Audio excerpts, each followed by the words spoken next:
And Anne, you're looking good. We're about 30 seconds out from the start.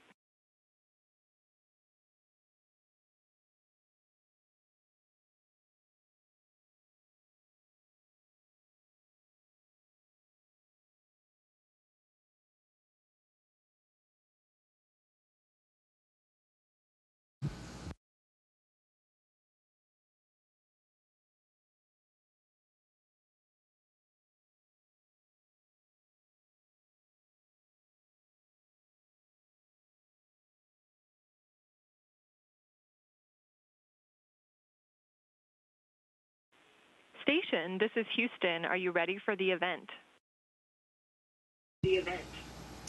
I am ready for the event. Leslie Lowe, this is Mission Control Houston. Please call station for a voice check. Station, this is Leslie Lowe. How do you hear me? Hi, Leslie. I hear you loud and clear. Welcome aboard the International Space Station. Oh my gosh, Commander Anne McClain, it is so great to see you. How are you?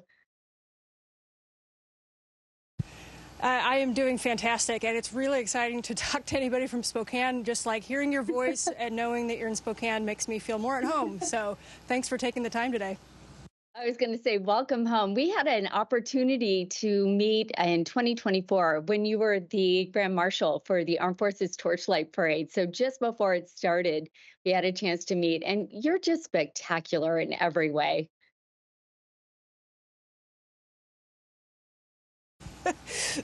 I appreciate that. I hope my crewmates agree with you. I'm sure they do. So again, we are here today with Commander Anne McClain. We're going to be talking to her up in space. This is pretty fantastic. She is a Spokane homegrown girl, Gonzaga Prep graduate, as well as West Point. So I have so many questions for you, but we have such a short amount of time. I'm going to get straight to it. As a little girl, tell me about that dream and where you're at now. Did you always want to be an astronaut? I did. When I was really little, a toddler, my family lived out in Suncrest, and when I was heading off to my first days of preschool, I told my mom I was going to school to learn to be an astronaut. And a lot of people say, what made you think of that? And of course, I remembered about as much as any of us remember being 3 years old.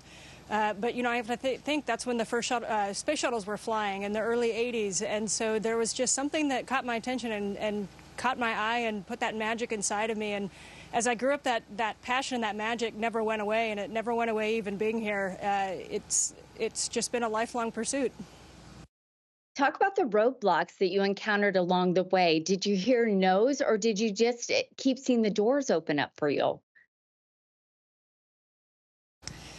Yeah, no, definitely. There's no smooth path to any dream, not just being an astronaut. That's really applicable to anything. There's no smooth path. And, one of the biggest barriers that any of us face is self-doubt or not believing that it could happen to us. We have astronauts from Spokane. We don't have a ton. We're not around NASA too much in Spokane. So when I looked around, there was nobody that was doing what I wanted to do. And, you watch TV and it seems really far away.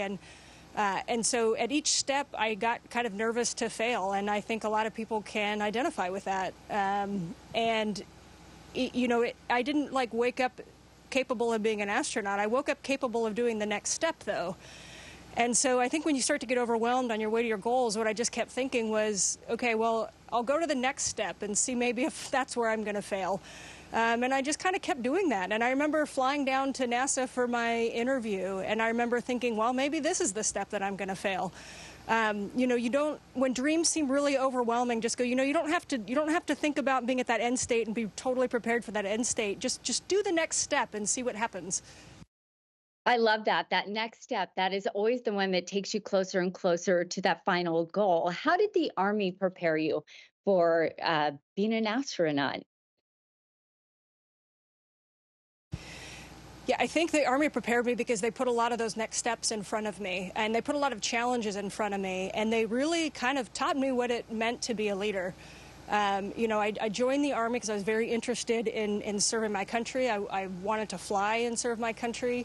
And the Army just felt like home. When I talked to different people that were in the Army and I talked to all the services, it just felt like the right place for me. And I was really appreciative for all my time in the Army. I'm still active duty Army. And what it really taught me was what it means to be a leader and what it means to be a selfless leader. And I think, you know, growing up, you picture the leader being the one that makes all the decisions, being the smartest one, being the best one and everything. And the Army was like, that's not leadership. No, no, no, no. That's being an expert. What leadership is enabling those around you to be great.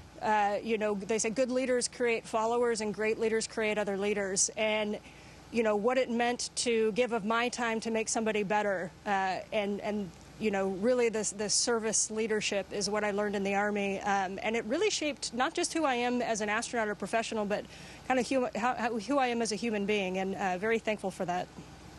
Yeah, who you are as a person, which is so important. And then, so tell us, take us through a day in the life of an astronaut. Well, it's not all glamorous, as you could imagine, but it's pretty fun. It's very unique. So I'm up here aboard the International Space Station. This is our national orbiting laboratory. There's currently 7 of us here. From 3 different countries, and we are here living and working aboard the International Space Station. You can see some of the experiments and mechanisms around me. I have an airlock right behind me for science experiments to go in and out to the vacuum of space. This is the Japanese module. We have modules that are supported by multiple different countries and agencies from all around the world. And a typical day kind of lasts from 7:30 to 7:30. We have a morning meeting and an evening meeting, and in between there we do the science and maintenance of the station. We have a little bit of off time. They do give us a lunch break, and we also do physical fitness to keep our bodies healthy. You know, it's a non-zero effort to keep your body's bones and muscles and mind strong, and so we do a lot of physical training as well during the day. And then we kind of have weekends off. Some people are really surprised to hear that, but NASA is kind enough to give us a break most weekends. So what does a weekend look like for you then?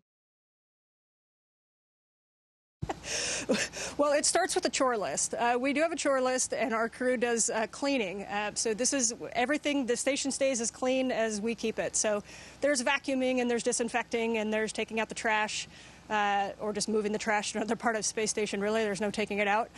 And then other than that, it's just personal time. So reconnecting with family, getting our little projects done that we want to do, whether that's taking pictures or even just looking out the window, making videos, kind of capturing our time. But a lot of it is just kind of recovery. It probably looks a lot like, shockingly similar to what most people do on weekends, right? Whatever kind of everybody needs to decompress and disengage. That's funny. I was just thinking the exact same thing. Okay, it sounds like my chore list on an average weekend. All right. So, is there any point that you've ever gotten nervous about what you're doing? Is there any fears that you've had or anything that has made you go, oh? Absolutely, 100%. And anybody in this type of work that says they haven't been is maybe not telling the truth. I came across a while ago a definition of bravery that really stuck with me. And it's that bravery isn't the absence of fear. It's being scared and doing it anyway. And, you know, there's been multiple times throughout my training and flying where there's that little voice in the back of your mind that's like, okay, this is a little scary. And it could be you could be fear of failure, or it could be like a physical fear, like something your brain is telling you, hey, this is dangerous. And you go forward and you do it anyway. You rely on your training, you rely on the steps, you rely on the teams on the ground. You very, very much rely on the teams on the ground. And I think that's one of the humbling parts about spaceflight is that, you know, if I went and climbed a rock wall, you know, I went down to and climbed one of our cliffs near Spokane, and I had a rope on and I was managing my own ropes. You know, I'm checking all that stuff myself. But I can't check all my own ropes here. There are things that I rely on every single day, even while I'm giving this interview, to stay alive. And there are people on the ground that are checking those ropes, if you will, right? That are checking all those parameters and taking care of them and thinking way far out in the future. So is there fear? Absolutely. You have to be brave, and you just got to do it anyway, even when you're scared. It really is all about teamwork. And I don't think that I could sum it up any better than how much you rely on your team up in space and here on Earth to make sure you get through every single day. You know, you brought up a really good point a minute ago, and I kind of want to bring it back to that. The world is really in such a polarized kind of difficult place right now, but the ISS is a rare example of international teamwork. No, no borders, no boundaries there, no politics at all. What is it like to be a part of something so unified and so collaborative? Yeah, and I would say you're absolutely correct. And I know that a lot of people that are even listening to this right now, maybe this is the bright spot in their day. It is a very challenging time for a lot of people for a lot of different reasons. And we are insulated from it a little bit up here. And then we also get this glimpse into, like, what if people were not united by a common fear of an enemy, common fear of another country, common fear of whatever we've defined in our mind as is the enemy? And what if we get together because we're really curious about what's out there, or how we can explore, or what we can do when we work together? You know, just 50 years ago, almost to the day, I think it was 50 years ago yesterday, was the Apollo-Soyuz mission, where a Russian Soyuz spacecraft docked with a U.S. Apollo spacecraft. And just think about the political and the world environment at that time when that happened, and what a beacon of hope that is. And I hope that everybody looks up and looks at us right now and says, this is what we can do when we do work together. And to offer a little bit of encouragement, when I look at humanity, I have such a faith in humanity, because when I look at history, goodness has always prevailed, compassion has always prevailed, being unified and helping each other out, it's always prevailed. So, you know, if the good guy's not winning, then the fight's just not over yet. So if you're worried about anything, just hang in there and take a look at the International Space Station and see what we're doing together. And that's what humanity's really about. Yeah, you're right. You are such a beacon of hope. So, what would you say to all the kids out there that are listening to you right now and they have big dreams? How do you encourage them? Yeah, so for all the kids, young adults, or real adults that need a little bit of encouragement, I would say, first of all, seek the long-term wins, not the short-term gains. We live in a society right now with social media and everything, and I can't imagine growing up right now and having access to all that social media and the instant gratification and how many likes am I getting and how many people are following me and things like that. And that's kind of in this category of instant gratification, right? It's the right now, what feedback am I getting? And I can tell you that if I was stuck in a me now instant gratification mode as I was growing up, I wouldn't be where I'm at right now. To get to your goals, to get to something that's truly and deeply meaningful, you want to think long term. You know, do something a little weird, be a little bit different than the people around you, because you have your eye on something out there that you know in your heart is important. So listen to that little place in your heart that tells you that you're meant for something more, and have faith. So set big goals and then go get them. And it's going to take longer than you think. It's going to be a lot more work than you think, and you're going to be, like you said, a little bit more scared than you think. But that's where the true meaning really comes from.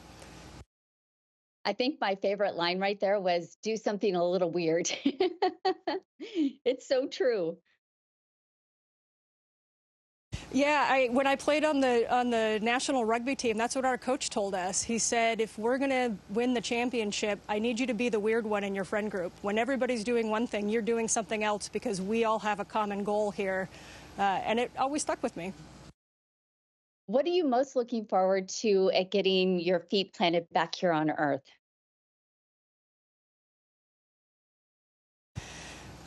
Probably maybe the weather. I like warm weather. I like being outside. I like working in the garden. I like being able to go on runs. And so it's really the simple things. And then, of course, seeing people face to face, seeing my friends and family. I have a good friend who said that she would be an astronaut forever if she could bring her friends and family up here. And so there's some truth to that. So I'm looking forward to seeing the people and feeling the breeze. I love that. Well, we're looking forward to having you back here on Earth and back in Spokane again because you are such a beacon of hope for us here. And I mean, such a warrior for women doing whatever it might be, being in space or following their dreams and achieving their goals. Well, I appreciate it. The love that I get from Spokane when I come back is it always gives me a little jolt of energy to keep going. And we've got some incredible people around Spokane that are doing some incredible things, from the symphony to our sports teams, to the arts, I mean, it's such an incredible place to be and full of creative people who really, I don't know, I just love the community there in Spokane. So from the International Space Station and to all the Spokanites out there, love you guys. Oh, we love you too. Anne McClain, thank you so much for being with us today. Again, welcome home, and we can't wait to welcome you home here on solid ground. Thanks, my friend. Thank you. You take care. Station, this is Houston ACR. That concludes the event. Thank you. And thank you to all the participants today. Station, we are now resuming operational audio communications.